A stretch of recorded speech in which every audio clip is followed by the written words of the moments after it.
Good morning student. देखिए student, कल अपना टॉपिक था अतिव्यापन और अतिव्यापन को हमने कंप्लीट पढ़ लिया था। आज अतिव्यापन को प्रभावित करने वाले जो कारक हैं उनका डिस्कस कर रहे थे। देखिए, अतिव्यापन को प्रभावित करने वाले कारक, अतिव्यापन को प्रभावित करने वाले कारक। अब देखिए, जो अतिव्यापन होता है, अतिव्यापन मोस्टली 3 कारकों पर डिपेंड करता है। तो देखिए कौन कौन से कारक हैं। इन कारकों को बताने से पहले मैं आपको सीधा तरीका बता रहा हूँ कि अतिव्यापन की जो मात्रा होती है किस तरीके से प्रभावित होती है। ठीक है, तो देखिए, अतिव्यापन की मात्रा समानुपाती होती है दिशात्मकता।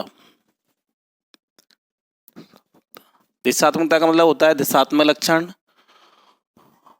व्युत्क्रमानुपाती होती है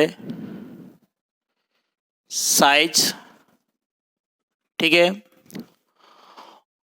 और व्युत्क्रमानुपाती होती है मुख्य क्वांटम संख्या। ठीक है, तो देखिए, अतिव्यापन की जो मात्रा है, ठीक है, या अतिव्यापन को प्रभावित करने वाले कारकों में सबसे पहले हम पढ़ेंगे दिशात्मकता। क्या? दिशात्मक लक्षण। पहला कारक है दिशात्मकता। पहला जो कारक होता है दिशात्मकता, ठीक है। दिशात्मकता का मतलब क्या है? दिशात्मक लक्षण।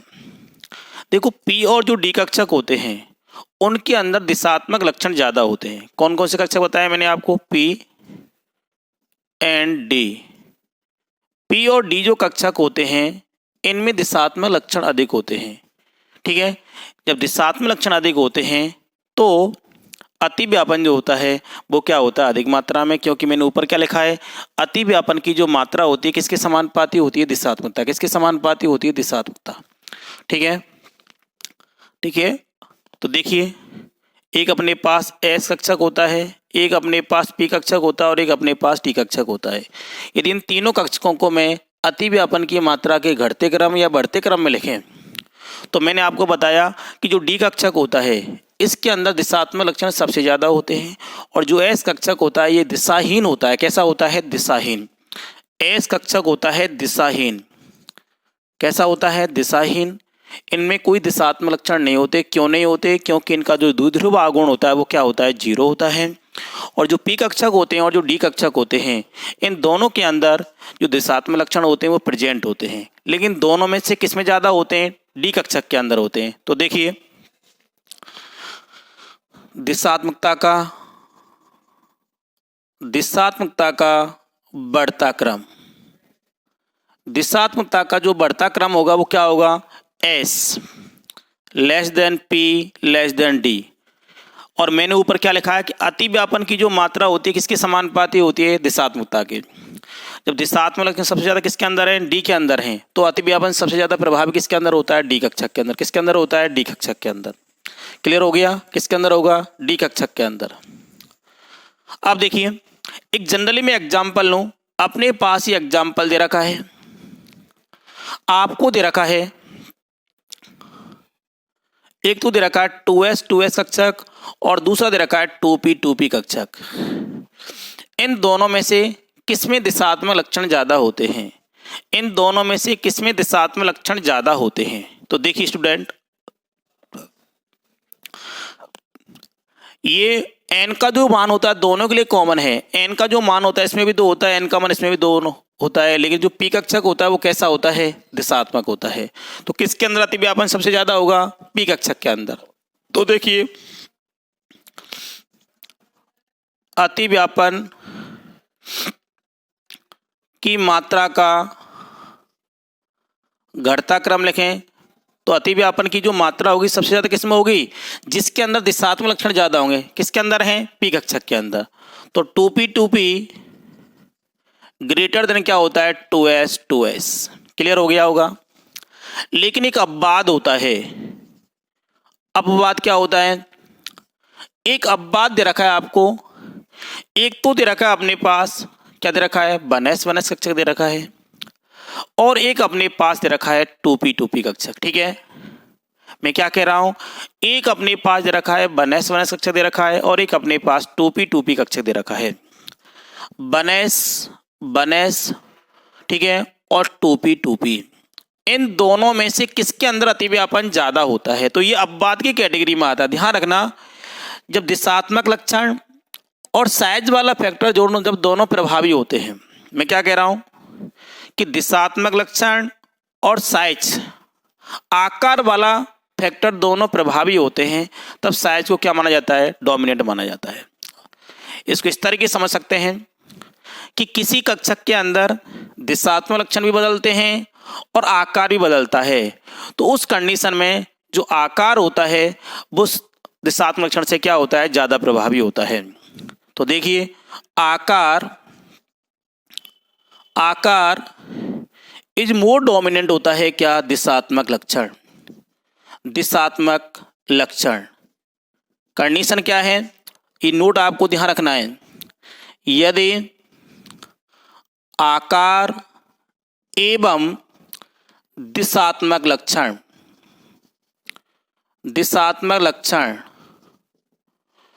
दोनों बदलते हैं, दोनों एक साथ बदलते हैं,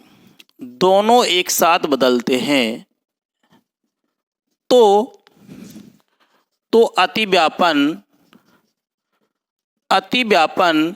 की मात्रा साइज के क्या होती है? समानुपाती होती है। अतिव्यापन की मात्रा साइज के समानुपाती होती है।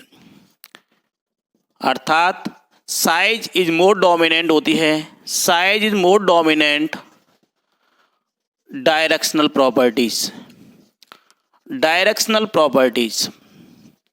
मैं क्या कह रहा हूं कि जो साइज होती है वो किससे ज़्यादा प्रभावी होती है? दिशात्मक लक्षणों से ज़्यादा प्रभावी होती है। तो 1s जो कक्षक होगा उसमें अतिव्यापन किससे ज़्यादा होगा? 2p से ज़्यादा होगा। इसलिए यह बाद होता है, ये ध्यान रखना है। इसलिए 1s इज ग्रेटर देन क्या होता है? 2p होता है। ये इंपॉर्टेंट है ये केस। ठीक है, आपको क्वेश्चन किस तरीके से दिया जाता है? क्वेश्चन देख लीजिए, ये आपको इस तरीके से कोई क्वेश्चन दे रखा है। ये कोई क्वेश्चन दे रखा है कि निम्न कक्षकों को अतिव्यापन की मात्रा के घटते क्रम में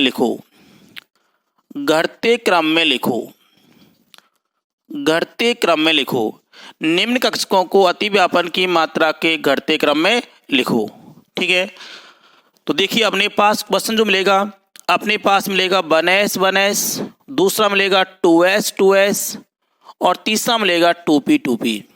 ठीक है, अब इन तीनों में से सबसे ज्यादा अतिव्यापन किसके अंदर होगा? मैंने अभी बताया है कि जब दिशात्मक लक्षण और आकार दोनों एक साथ बदलते हैं तो अतिव्यापन की जो मात्रा होती है किसके समानुपाती होती है? साइज के समानुपाती होती है। किसके समानुपाती होती है? साइज के समानुपाती होती है। क्योंकि जो 1s कक्षक होता है इसकी जो साइज होती है 2p से क्या होती है? कम होती है। किससे कम होती है? 2p से कम होती है। इसलिए इनके अतिव्यापन का घटता क्रम क्या आएगा? 1s ग्रेटर देन क्या हो जाएगा? 2p और क्या हो जाएगा? 2s। ये इंपॉर्टेंट क्वेश्चन है जो आपको जनरली ध्यान रखना है। ये जो मैंने अब बात बताया ये बहुत ज़्यादा इंपॉर्टेंट होता है। तो पहला मैंने फैक्टर्स आपको बताया दिशात्मकता। P और जो D कक्षक होते हैं उनमें दिशात्मक लक्षण क्या होते हैं? ज़्यादा होते हैं, इसलिए उन कक्षकों की मत अतिव्यापन ज़्यादा होता है। लेकिन जो S कक्षक होता है वो कैसा होता है? दिशाहीन होता है, इसलिए उसके अंदर अतिव्यापन बहुत कम होता है। मैंने दिशात्मकता का बढ़ता क्रम लिखा है S less than P less than D। सबसे ज़्यादा किसके अंदर होगा? D के अंदर होगा। क्यों होगा? क्योंकि S कक्षक कैसा है? दिशाहीन होता है। क्यों होता है? यदि आपसे क्वेश्चन पूछ लिया जाए, क्योंकि S कक्षक का जो द्विध्रुव आघूर्ण होता है वो क्या होता है? 0 होता है। क्या होता है? 0 होता है। उसके बाद मैंने एक एग्जाम्पल लिया था, इसमें अतिव्यापन की मात्रा घटता क्रम क्या लिखा था? क्योंकि P कक्षक की दिशात्मकता किससे ज़्यादा होती है? S से, तो ये क्रम आ गया था। लेकिन एक अपवाद भी मैंने आपको बताया था जो इम्पोर्टेंट है। यदि एक साथ दिशात्मक लक्षण बदलते हों और आकार बदलता हो तो आकार को सापेक्ष मानकर ही अतिव्यापन की मात्रा लिखी जाती है। ठीक है, size is more dominant directional properties. ठीक है, इसलिए 1s जो ओवरलैपिंग होती है किससे ज़्यादा प्रभावी होती है, 2p से ज़्यादा प्रभावी होती है। अब देखिए सेकंड फैक्टर,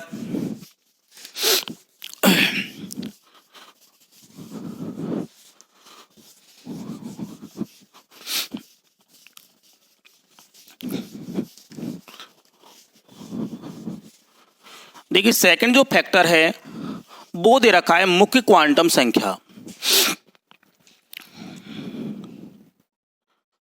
सेकंड दे रखा है मुख्य क्वांटम संख्या। मुख्य क्वांटम संख्या, ठीक है, क्या होती है, स्मॉल एन। और जो अतिव्यापन की मात्रा होती है वो में लिखा रखा है कि अतिव्यापन की मात्रा मुख्य क्वांटम संख्या के क्या होती है, व्युत्क्रमानुपाती।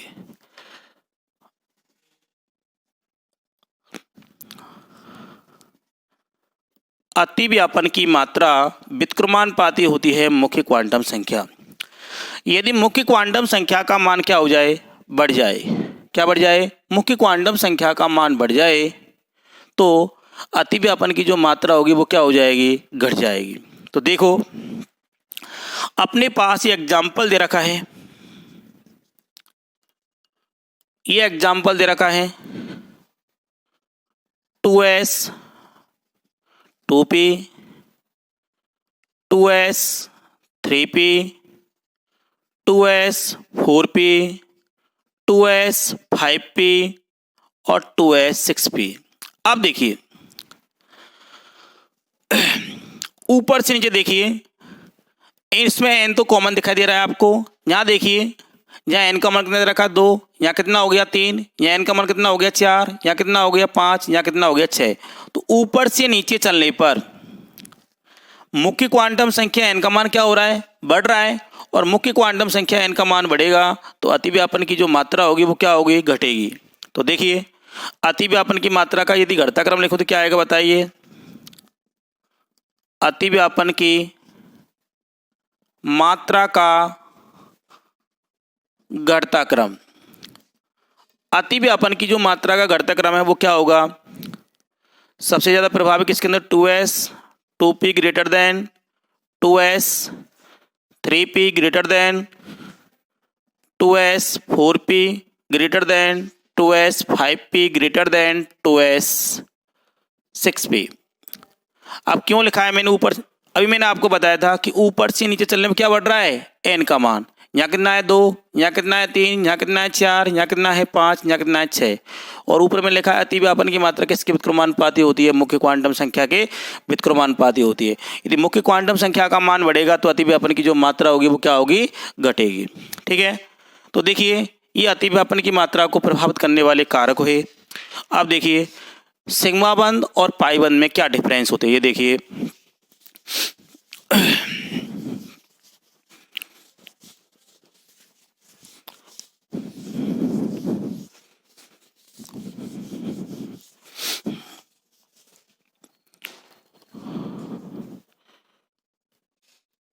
सिग्मा बॉन्ड एवं पाई बॉन्ड, सिग्मा बंध एवं पाई बंध के मध्य अंतर,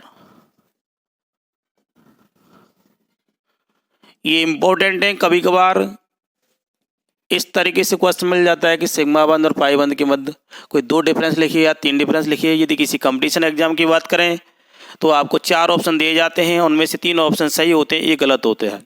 ठीक है, और इस तरीके से आता है क्वेश्चन, इनमें से कौन सा कथन गलत है। अब देखिए पहला डिफरेंस सुनिए, सिग्मा बॉन्ड और ये pi bond,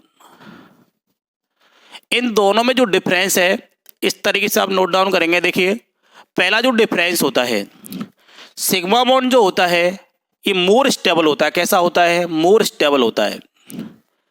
sigma bond more stable होता है, अधिक स्थायी होता है। लेकिन जो पाई बॉन्ड होता है वो कैसा होता है, लेस स्टेबल होता है।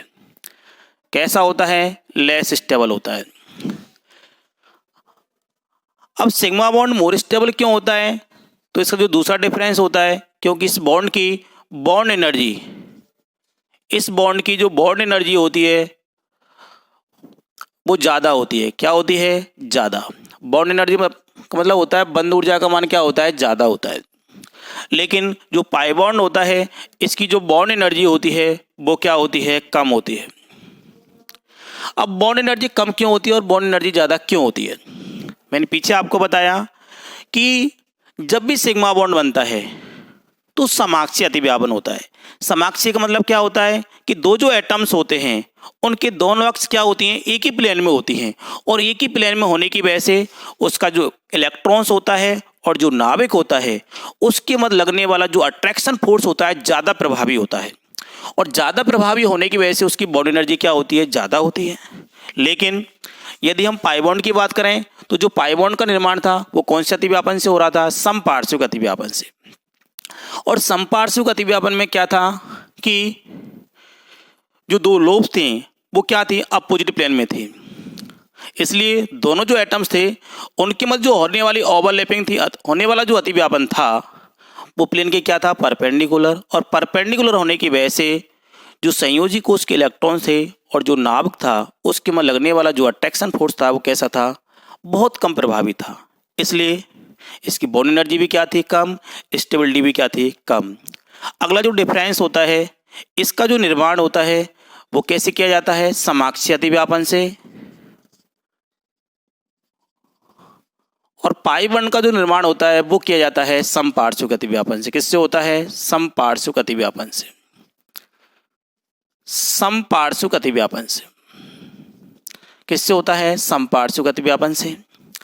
अगला जो डिफरेंस होता है कि किसी भी अणु के अंदर जो सिग्मा बॉन्ड होता है केवल अकेला पाया जाता है। सिग्मा बॉन्ड अकेला पाया जाता है।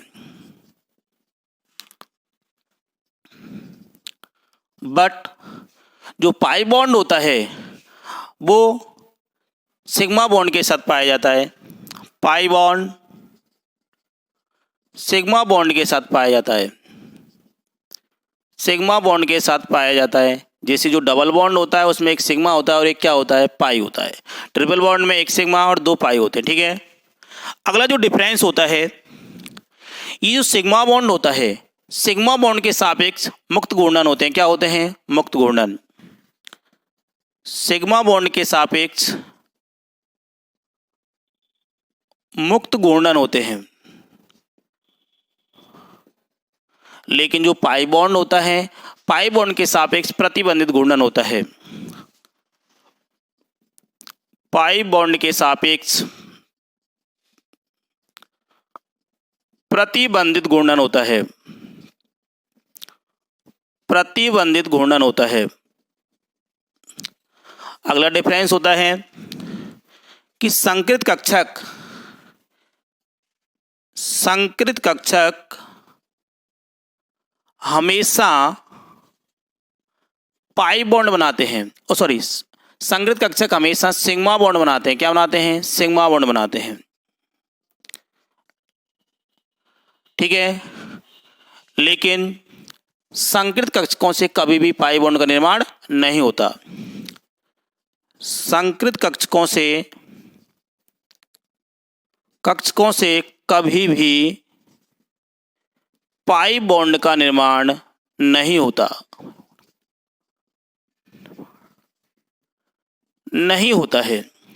लास्ट जो डिफरेंस होता है, जब भी सिग्मा बॉन्ड बनता है तो सिग्मा बॉन्ड में क्या होता है कि जो बंधित इलेक्ट्रॉन्स होते हैं और जो नाभिक होता है उन दोनों के मध्य लगने वाला जो अट्रैक्शन फोर्स होता है वो क्या होता है? ज़्यादा प्रभावी होता है। इधर क्या होता है कि बंधित जो इलेक्ट्रॉन्स होते हैं और परमाणु का जो नाभिक होता है उसके मध्य लगने वाला जो अट्रैक्शन फोर्स होता है वो कैसा होता है? लेस प्रभावी होता है, कम प्रभावी होता है। ठीक है। तो ये मैंने आपको डिफरेंस बताए। पहला डिफरेंस क्या बताया था कि सिग्मा बॉन्ड मोर स्टेबल होता है, पाई बॉन्ड लेस स्टेबल होता है। दूसरा डिफरेंस बताया कि सिग्मा बॉन्ड की बंद ऊर्जा ज़्यादा होती है, पाई बॉन्ड की बंद ऊर्जा कम होती है। तीसरा डिफरेंस बताया कि सिग्मा बॉन्ड का निर्माण समाक्षीय अतिव्यापन से होता है, पाई बॉन्ड का निर्माण समपार्श्विक अतिव्यापन से होता है। अगला डिफरेंस बताया कि सिग्मा बॉन्ड केवल अकेला पाया जाता है, लेकिन पाई बॉन्ड सिग्मा बॉन्ड के साथ पाया जाता है। अगला डिफरेंस बताया था कि सिग्मा बॉन्ड होता है उसके सापेक्ष मुक्त घूर्णन होते हैं और पाई बॉन्ड के सापेक्ष प्रतिबंधित घूर्णन होते हैं। अगला डिफरेंस बताया था कि जो संकृत कक्षक होते हैं उनसे हमेशा सिग्मा बॉन्ड बनते हैं, संकृत कक्षकों से कभी भी पाई बॉन्ड का फॉर्मेशन नहीं होता। और लास्ट डिफरेंस बताया था कि सिग्मा बंध में बंधित इलेक्ट्रॉन और नाभिक के मध्य लगने वाला आकर्षण बल ज़्यादा प्रभावी होता है, पाई बॉन्ड में बंधित इलेक्ट्रॉन और नाभिक के मध्य लगने वाला आकर्षण बल कम प्रभावी होता है। ठीक है, तो ये सिग्मा बॉन्ड और पाई बॉन्ड में डिफरेंस हुआ। नेक्स्ट जो टॉपिक है, नेक्स्ट टॉपिक दे रखा है अपने पास संकरण। वो बहुत ही इंपॉर्टेंट टॉपिक है, वो प्रत्येक कंपटीशन एग्जाम के हिसाब से 11-12 के हिसाब से बहुत ही इंपॉर्टेंट है, क्योंकि जो संकरण जो होता है उसके अकॉर्डिंग कोई भी जो अणु होता है उसकी ज्योमेट्री और उसका बंध कोण डिसाइड किया जाता है, उसका बंध कोण ज्ञात किया जाता है। ठीक है,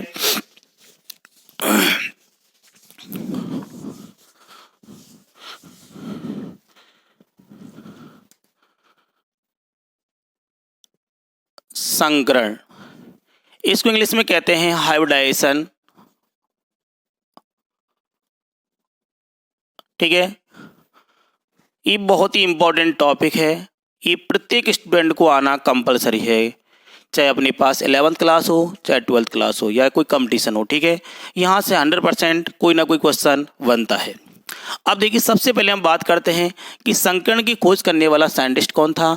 तो संकरण की खोज पॉलिंग वैज्ञानिक ने की थी। कौन से वैज्ञानिक ने की थी? पॉलिंग वैज्ञानिक ने। और संकरण के आधार पर कोई भी जो अणु होता है उसकी ज्योमेट्री,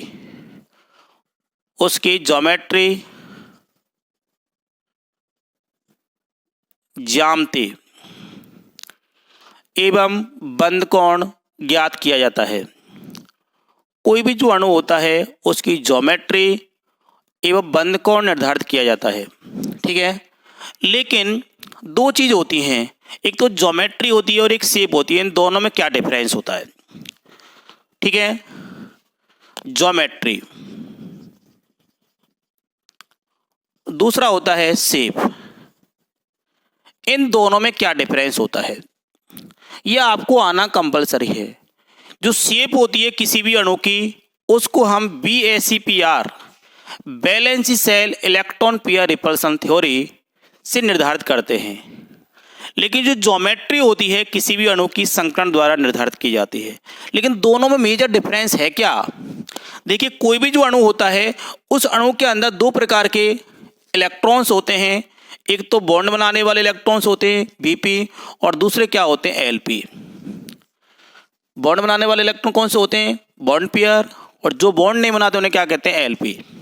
लेकिन जब भी हम शेप की बात करते हैं तो शेप के लिए केवल हम बंध बनाने वाले इलेक्ट्रॉनों से बात करते हैं। तो इसका मतलब क्या है? ज्योमेट्री क्या होती है कि किसी भी अणु में बॉन्ड पेयर और लोन पेयर का जो अरेंजमेंट होता है, किसी भी अणु में बंधित युग्म और इलेक्ट्रॉन युग्म की जो व्यवस्था होती है उसे ज्योमेट्री कहते हैं। लेकिन किसी भी अणु में केवल बंधित इलेक्ट्रॉन युग्म की जो व्यवस्था है उसे क्या कहते हैं? हम शेप कहते हैं। क्या कहते हैं? शेप। तो arrangement of lone pair and bond pair is called geometry, arrangement of bond pair is called shape. और शेप जो होती है इसको निर्धारित करते हैं valence shell electron pair repulsion theory. लेकिन जो ज्योमेट्री होती है वो संकरण से निर्धारित की जाती है। ठीक है, तो ज्योमेट्री के अंदर दो चीज इन्वॉल्व होती हैं, एक तो बॉन्ड पेयर और लोन पेयर। शेप के अंदर केवल बॉन्ड पेयर इन्वॉल्व होते हैं। ठीक है, अब देखिए, अब संकरण होता क्या है इसको देखिए। ठीक है, संकरण की क्या डेफिनेशन होती है? तो देखिए, संकरण की परिभाषा क्या होती है इसको अपने को ध्यान से समझना है। लेसन नंबर 2 जो होता है उसके अंदर मैंने आपको कक्षक बताए थे। S होता है, P होता है, D होता है और F होता है। ये जितने भी कक्षक होते हैं इन चारों कक्षकों की एनर्जियां क्या होती हैं? डिफरेंट होती हैं। N का मान बढ़ने पर एनर्जी का मान बढ़ता है, लेकिन कुछ कक्षक ऐसे होते हैं कि इनकी एनर्जी क्या हो जाती है? लगभग समान हो जाती है। क्या हो जाती है? लगभग समान। तो डेफिनेशन बिल्कुल ध्यान से सुनेंगे मैं क्या बोल रहा हूँ कि कोई भी जो अणु होता है या आयन होता है उसमें क्या होते हैं कि दो या दो से अधिक लगभग समान ऊर्जा और समान आकृति के कक्षक। दो हो सकते हैं और दो से अधिक हो सकते हैं। मिनिमम कितने रहेंगे? दो या दो से अधिक लगभग समान ऊर्जा और समान आकृति के कक्षक अपनी ऊर्जाओं का पुनर्वितरण कर उतनी ही संख्या में नए कक्षक बनाते हैं। ठीक है, तो बनने वाले नए कक्षकों को संग्रहित कक्षक कहते हैं और इस घटना को क्या कहते हैं? संग्रहण। दोबारा सुनिए, मैंने क्या बताया कि किसी अणु या आयन में उपस्थित दो या दो से अधिक लगभग समान ऊर्जा एवं समान आकृति के कक्षक अपनी ऊर्जाओं का पुनर्वितरण कर उतनी ही संख्या में नए कक्षक बनाते हैं। तो बनने वाले नए कक्षकों को संग्रहित कक्षक कहते हैं और इस घटना को क्या कहते हैं? संग्रहण कहते हैं। लेकिन जो संग्रहण होता है, संग्रहण के लिए कुछ शर्तें होती हैं। संग्रहण के लिए कुछ शर्तें होती हैं। शर्तें क्या क्या होती हैं संग्रहण के लिए? पहली शर्त सुनिए, क्या होती है? पहली शर्त होती है संग्रहण के लिए कि जो अणु होता है, ठीक है, कोई भी जो अणु है उस अणु के अंदर जो संग्रहण होता है वो हमेशा केंद्रीय परमाणु के सापेक्ष निकाला जाता है। पहली शर्त क्या होती है? किसी भी अणु में संकरण केंद्रीय परमाणु के सापेक्ष निकाला जाता है। केंद्रीय परमाणु के सापेक्ष निकाला जाता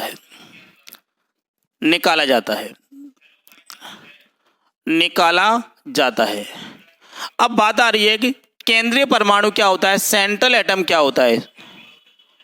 इंग्लिश में क्या कहते हैं? Central atom. किससे बात करते हैं कि सेंट्रल एटम क्या होता है? कोई भी जो अणु होता है उसके अंदर सेंट्रल एटम क्या होता है। तो ध्यान सुनिए, कोई भी जो अणु होगा उसके अंदर जो सेंट्रल एटम होगा उसकी जो वास्तविक विशेषता क्या होती है कि कोई भी जो अणु है उसके अंदर जो सेंट्रल जो एटम होगा वो या तो एक या एक से अधिक समान परमाणुओं से घिरा हुआ होगा या असमान परमाणुओं से घिरा हुआ होगा। जो मुख्य परमाणु होगा वह या तो एक या एक से अधिक समान परमाणुओं से घिरा हुआ होगा या असमान परमाणुओं से घिरा हुआ होगा। देखिए आपको ये एग्जाम्पल दे रखा है, माना कि SF6, PCl5, NH3 और H2O, ये कुछ एग्जाम्पल दे दिए मैंने। इनमें आपको सेंट्रल एटम डिसाइड करना है। देखिए इसमें सल्फर क्या होता है? मुख्य परमाणु। क्यों होता है? क्योंकि सल्फर 6 फ्लोरीन परमाणुओं से घिरा हुआ है। हम बात करते हैं PCl5 में सेंट्रल एटम कौन होता है? फास्फोरस, क्योंकि ये 5 क्लोरीन परमाणु से घिरा हुआ है। अमोनिया की बात करते हैं, इसके अंदर सेंट्रल एटम क्या होता है? नाइट्रोजन होता है। जल की बात करते हैं, इसमें सेंट्रल एटम क्या होता है? ऑक्सीजन होता है। तो मैंने आपको बताया कि जो सेंट्रल एटम होगा किसी भी अणु के अंदर वो या तो एक या एक से अधिक समान परमाणु से क्या होगा? घिरा हुआ होगा। क्लियर? अब बात आती है कि अपने पास कोई ऐसा एग्जाम्पल दे रखा है जिसके अंदर केवल 2 ही एटम दे रखे हैं, तो उनमें से किसको आप सेंट्रल एटम मानेंगे? जैसे अपने पास ये एग्जाम्पल दे रखा है, HF, ठीक है, क्या दे रखा है? HF। अपने पास दे रखा है HCl, HI, ठीक है। अब देखिए इनमें से सेंट्रल एटम किसे मानेंगे? जिसकी एन ज्यादा होती है उसे क्या मानेंगे आप? Central atom. क्या मानेंगे? Central atom. तो फ्लोरीन की एन ज्यादा है तो इसको क्या मान लिया हमने? Central atom. क्लोरीन की एन क्या है ज्यादा, इसको क्या मान लिया? Central atom. आयोडीन की एन क्या होती है ज्यादा, इसको क्या मान लिया मैंने? Central atom. क्या मान लिया? Central atom. अब देखिए अपने पास यदि अंतरा हेलोजन कंपाउंड रखें, ये अब बाद की कैटेगरी में आते हैं, अंतरा हेलोजन यौगिक। जैसे अपने पास रखा ICl, क्या दे रखा है? ICl। क्या दे रखा है? RCl। और दे रखा है अपने पास BRCl। इनको कहते हैं अंतरा हेलोजन यौगिक। अंतरा हेलोजन यौगिकों के अंदर उस एटम को सेंट्रल एटम मानते हैं जिसकी साइज क्या होती है? ज्यादा होती है। जिस एटम की साइज ज्यादा होती है उसे क्या मानते हैं? Central atom. तो देखिए आयोडीन और क्लोरीन में से आयोडीन की साइज ज्यादा होती है तो आयोडीन क्या मानेंगे आप? Central atom. ब्रोमीन और क्लोरीन में से ब्रोमीन की साइज ज्यादा होती है तो उसके क्या मानेंगे आप? Central atom. अब बात क्या है? अंतरा हेलोजन यौगिक। अंतरा हेलोजन यौगिकों में क्या होता है कि जिसकी साइज ज्यादा होती है उसे क्या मानते हैं? Central atom. ठीक है। इसके अलावा जितने भी अपने पास सिंगल कंटेनिंग मॉलिक्यूल दे रखे हैं उनमें जिस एटम की एन ज्यादा होती है उसे क्या मानते हैं हम? Central atom. तो क्लियर समझ में आ गया होगा कि सेंट्रल एटम को कैसे डिसाइड करना है। पहला केस मैंने आपको बताया कि किसी भी अणु के अंदर जो सेंट्रल एटम होता है वो या तो एक या एक से अधिक समान परमाणु से घिरा हुआ होता है या असमान परमाणु से। दूसरा तरीका मैंने आपको बताया, यदि अपने पास सिंगल कंटेनिंग एटम वाले मॉलिक्यूल दे रखे हैं, तो उसमें ध्यान रखना है कि जिस एटम की n ज़्यादा होगी उसे क्या मानेंगे आप, सेंट्रल एटम। ठीक है, उसके अंदर भी मैंने एक बात बताया था, अंतरा हैलोजन। अंतरा हैलोजन युग के अंदर ध्यान रखना है कि जिसकी साइज ज़्यादा होती है उसे क्या मानते हैं आप, सेंट्रल एटम। ठीक है, अब देखिए दूसरी शर्त क्या होती है। दूसरी शर्त होती है कि संकरण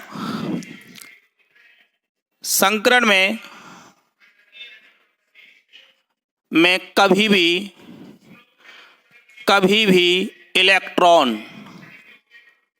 इलेक्ट्रॉन भाग नहीं लेते। ध्यान रखना, भाग नहीं लेते, ये ध्यान रखना है कि संकरण में कभी भी इलेक्ट्रॉन भाग नहीं लेते। कौन भाग लेते हैं, तो संकरण में हमेशा पूर्ण भरे कक्षक या रिक्त कक्षक या अर्ध भरे कक्षक संकरण में क्या लेते हैं, भाग लेते हैं। ये ध्यान रखना है अपने को। तीसरी शर्त क्या है कि संकरण में रिक्त,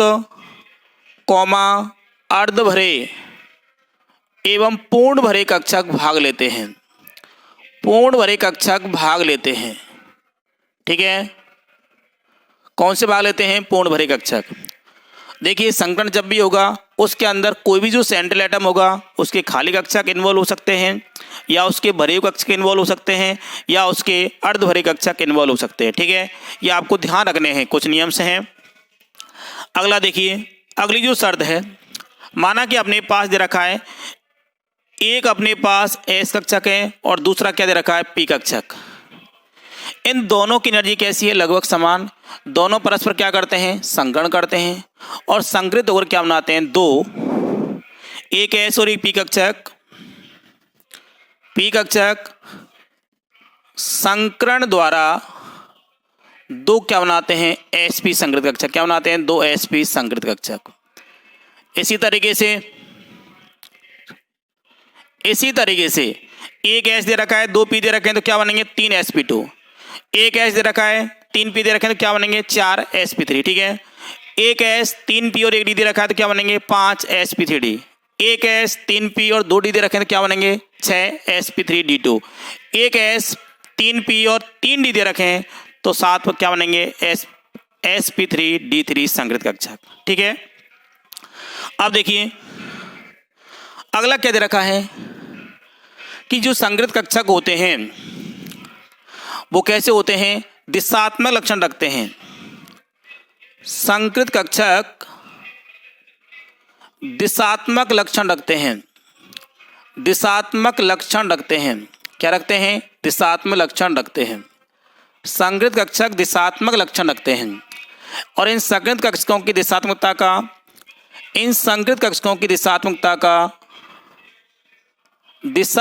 का बढ़ता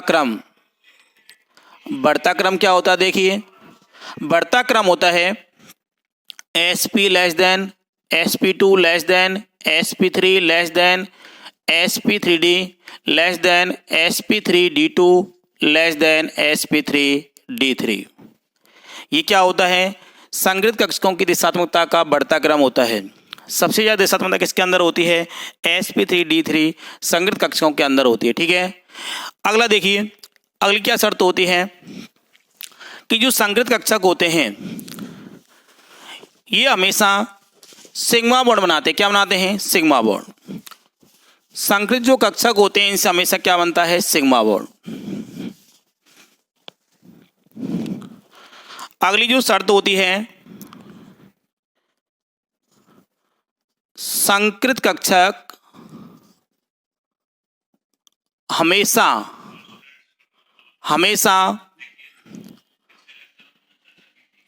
सिग्मा बंध बनाते हैं। क्या बनाते हैं, सिग्मा बंध बनाते हैं। कभी भी पाई बंध नहीं। ठीक है, तो देखिए मैंने क्या बताया कि संकृत कक्षक हमेशा क्या बनाते हैं, सिग्मा बंध बनाते हैं, कभी भी पाई बंध नहीं बनाते। एक अपवाद होता है बेंजाइन, उसके अंदर क्या बनता है, पाई बॉन्ड। एक अपवाद दे रखा है, अपवाद, जिसके अंदर क्या बनता है, पाई बॉन्ड। अपवाद का नाम होता है बेंजाइन। ये बेंजाइन होता है। ठीक है। बेंजाइन के अंदर क्या बनेगा, एक पाई बॉन्ड। किस तरीके से बनता है, देखिए पाई बॉन्ड।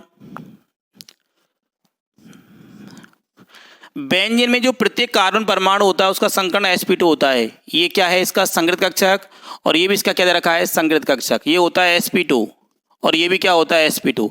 इन दोनों की जो ओवरलैपिंग हो रही है, इन दोनों की ओवरलैपिंग से ये जो बॉन्ड बन रहा है इसको कहते हैं हम पाई बॉन्ड। क्या कहते हैं, पाई बॉन्ड। ठीक है। अब देखिए लास्ट जो शर्त दे रखी है कि जितने भी संगृत कक्षक होते हैं, संगृत कक्षकों के अंदर दो प्रकार की पालियां होती हैं। संगृत कक्षकों में दो पालियां होती हैं। ठीक है। संगृत कक्षक में दो पालियां क्या होती हैं, दो पालियां होती हैं। पालियों का मतलब होता है लोब्स। दो पालियां होती हैं।